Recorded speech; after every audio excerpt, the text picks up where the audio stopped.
We're off to the British Museum and Covent Garden. I'm looking forward to it.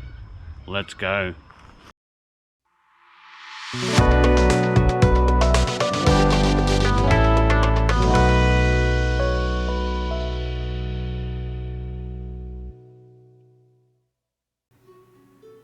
The British Museum has been on my bucket list for quite some time, and I'm really glad I got to see it. It's in central London, in Bloomsbury. I'll put a map on the screen now for you to have a look at. It's just north of the Thames River. There's multiple tube stations, so depending on where you are, you can choose your line and get off at a nearby station. It's quite easy. Public transport in London is quite easy. The tube is really, really good. The building was built in 1753 in a Greek revival style, and the Great Hall, the Queen Elizabeth II Great Hall that you're seeing now, was opened in the year 2000. So it's a really spectacular, really grand place. It's really, really nice. I really enjoyed the ambience, the architecture. It was just a fantastic museum to visit. It gets around about 1.3 million visitors per year, so it's quite a lot. As you can see from this diagram, it's very, very large. That central area is huge, with huge pillars all around. Very, very impressive. There's quite an extensive gift shop. There's a large cafe, but I was quite disappointed with the food because nothing apart from chips or crisps, the English call them, was gluten-free. So that was the only thing I could eat. Quite disappointing. The museum is huge. I would leave at least 2 to 3 hours at a minimum to view. There's so much to see. There's so many different rooms and sections. You can breeze through really quickly, or you can take a lot of time and spend a lot of time looking at all the different artifacts. There's so much to look at. It's such an impressive collection of antiquities.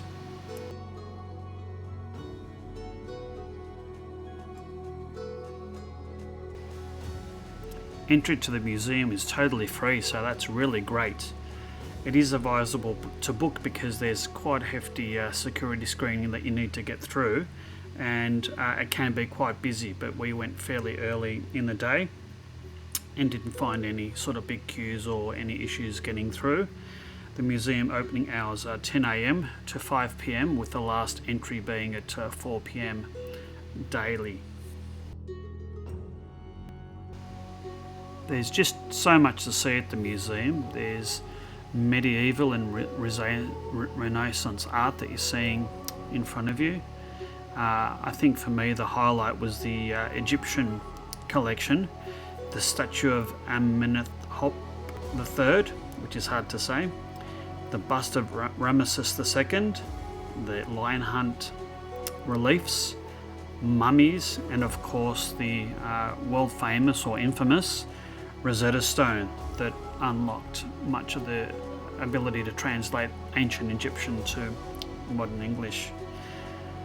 Some of the Chinese figurines from various dynasties were fantastic. The Shiva, and to top it all off, the Parthenon Marbles and statues. So there's so much to see. I was really blown away by the breadth and depth of the collection.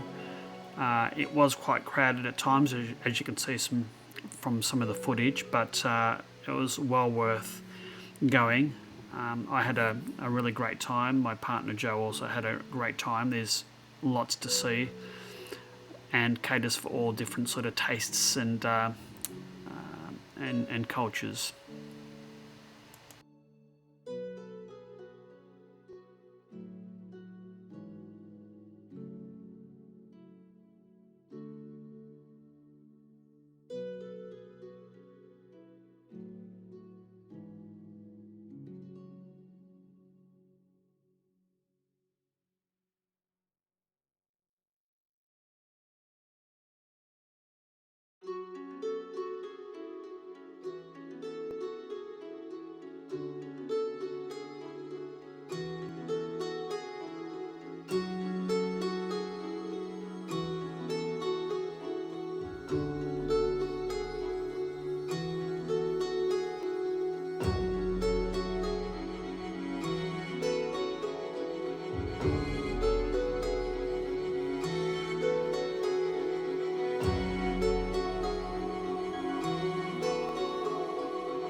We had a bite to eat at the British Museum Cafe. It was a little bit disappointing for me, given that there wasn't much in the way of gluten-free food there, but we had a bit of a rest and then decided to walk the half mile to Covent Garden.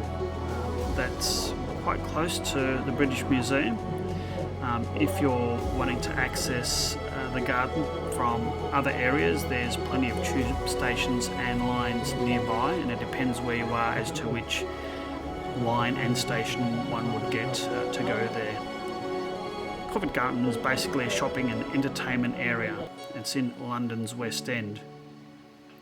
It used to be a fruit and vegetable market, and there was a market in the central square of the main sort of older building with all the columns. It was named after an abbey convent that dated back to 1200.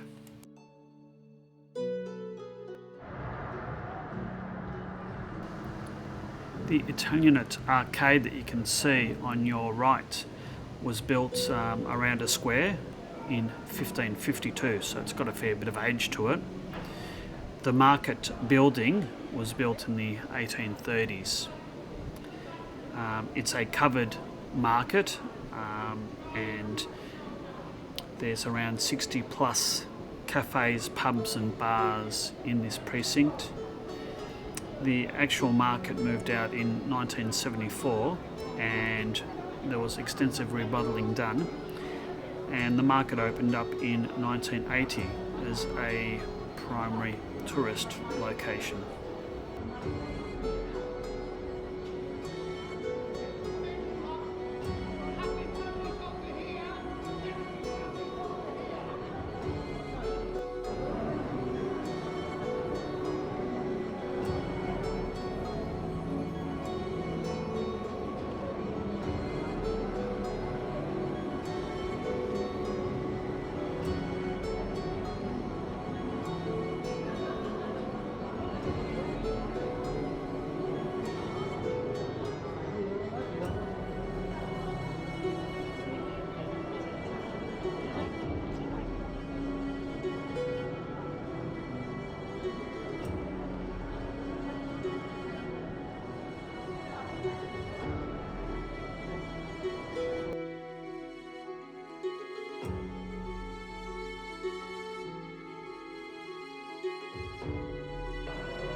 we finished our tour of Covent Garden and then chose to have a couple of quiet beers, some really nice lagers at one of the many pubs surrounding the old Italianate arcade.